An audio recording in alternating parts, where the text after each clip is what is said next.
Well, season 4 had to begin sometime. I guess today is as good a time as any. Today's episode, while it will have some new stuff, will also have several bloopers. So hang on. You're in for well, just decide for yourself. Protectorate Productions Comedy Showcase. Here we go. Okay, so the next few are actually from Protectors of the Book, the Allegorical Fantasy. So notice when I read some things, they don't quite come out the way that I really intended them to. A bright, blinding white light made him hit his brakes hard. Thankfully, the street was on.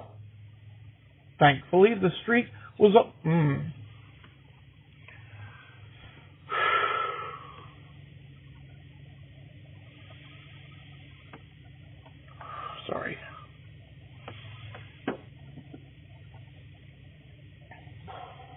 Thankfully, the street he was on was quite quiet at this early morning hour. That couldn't be said for many streets in this city. It has been a rather unusual day indeed, Jadith answered. I may have bit off more adventure than my feeble... Chapter 6. It would seem all the legends he'd heard were true. Fateroth was terrified, but then he realized that the creature hadn't taken over. If he was following what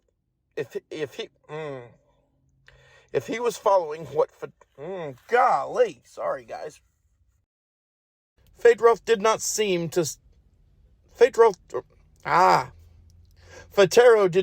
the sort to ignore passers-by. Let us do another comedy. And finally, we come to the conclusion.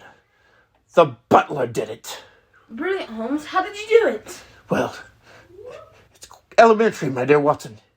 Due to my magnificent powers of observation and amazing deductive skills, I observed with my amazing powers of observation that the maid and the butler were the only two people who could be in that one room at the very time of the murder. Therefore, the butler murdered the maid. I'm not Watson. I guess I'm not as observant as I thought I was. Here's something from Fred Passmore and John Lawhon from Sheaf Laughs Comedy. You can find that over at ChristianSkitscripts.com. Moving right along with the comedy shorts version of the... What? Well, here I am, Mr. Fred. What do you think? What do I think of what? What are you wearing, Jeremiah? Them's my funny shorts.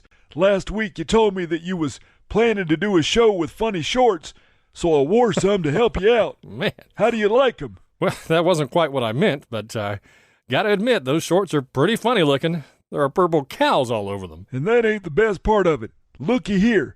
See the cow's nose on the front? Push it. I'm afraid to. Why don't you show me? Oh, okay. See? You just push in on the cow's nose and...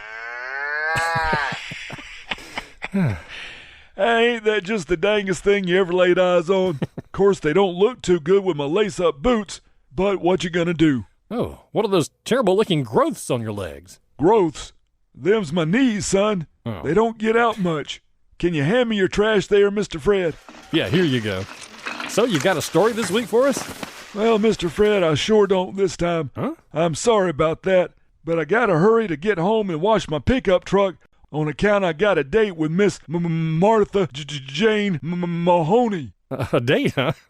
That's great. You sound kind of nervous about it, though. Nervous? No, not too much. What makes you say that? Well, when you said her name, you started stuttering. Oh, no, Mr. Fred, I didn't stutter. That's her name. Martha Jane Mahoney. Her mama stuttered real bad when she was born, so that's what the nurse put down on the birth certificate. So this is that choir director you were telling me that was so sweet on you. Yes, sir. I'm taking her out to get some fancy victuals down to the diner, and then we're going to go and watch the hog wrestling contest down at the livestock auction barn. Obadiah's in the ring tonight, and we're going to be the cheering section. Oh, sounds like fun. Hope you have a good time with Martha. Thank you, son. I'll let you know how it went when I come in next week. The cow says... I'll see you next time, Mr. Fred. So long, Jeremiah. Take it easy. Man, that's contagious. And here's this week's Old Time Radio Moment, brought to you by the Retro Radio Podcast and Keith Heltley. And now, ladies and gentlemen, we bring you... Hold it a minute, Don. How about letting me introduce myself tonight, just for a change? You know, something different. Oh, sure, Jack, but what's the idea? Well, Don, every week you always say some ridiculous thing that starts me off with a handicap. Now, I think there ought to be a little more dignity to these introductions. All right, Jack, all right, you take it. That was I Love to Whistle, played by Phil Harris and his orchestra. And now, ladies and gentlemen, we bring you one of the sweetest guys in the world. That sparkling personality and all-around good fella, Jack Benny.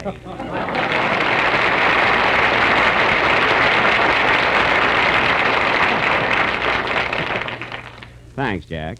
It's all right, kid. You deserve it.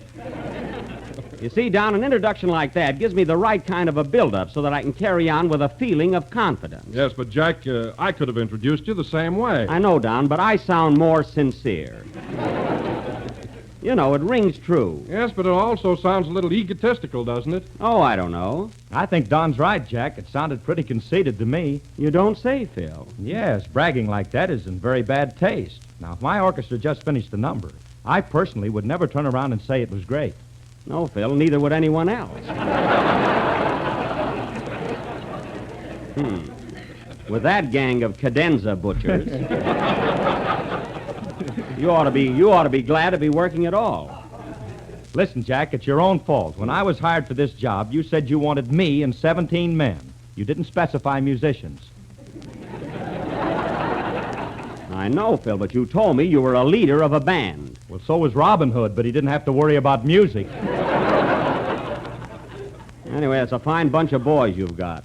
I accidentally dropped my cigar a few minutes ago, and I had to fight off your whole orchestra to get it back. Well, they thought you were through with it.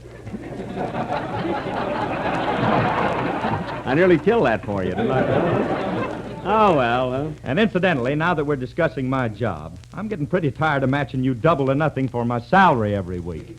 Well, don't blame me, Phil, if you're unlucky matching coins. Well, it's been going on for 8 weeks. There's something funny about it. Oh, no, there isn't. You stand just as much chance as I do, so let's forget it.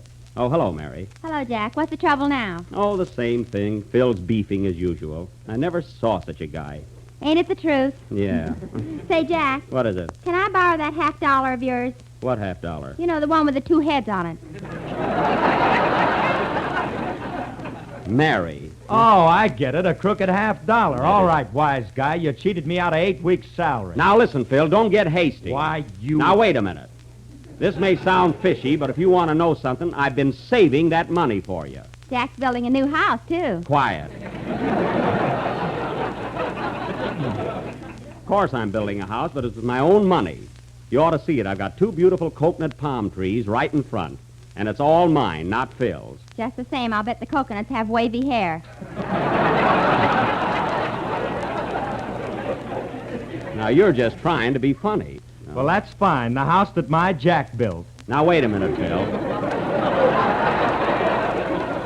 Yeah, I didn't know that was going to get such a laugh there. That's right. Now, Phil, look, let me ask you something. You've known me a long time, haven't you? Yes, I have, Jack. Well, do you think for 1 minute I would ever stoop as low as to cheat you out of your hard-earned money? Definitely. Now, that's gratitude for you. Gratitude? Why should you want to save my money for me? Because you're always throwing it away. What are you going to have when you get old? Rheumatism, the same as you. It's a smart answer, Phil, but I haven't got rheumatism. Gee, do you always groan when you walk? Listen, Mary, the only time you ever heard me groan was yesterday when I had my shoes on the wrong feet. Well, how'd you happen to do that, Jack? Oh, I don't know. I must have had my legs crossed when I put them on.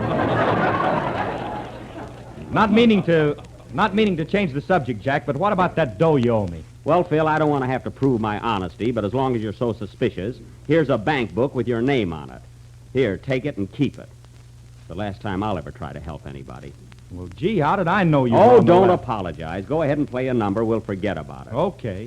Can you imagine that, Mary? That's appreciation for you. Well, Jack, let me ask you something. Do you save your money? Yes, I do. Save it. Jack even carries it around with him. Oh, Mary, I do not. Then what's that big lump in your sock? That's my long underwear. Well, it's got Lincoln's picture on it.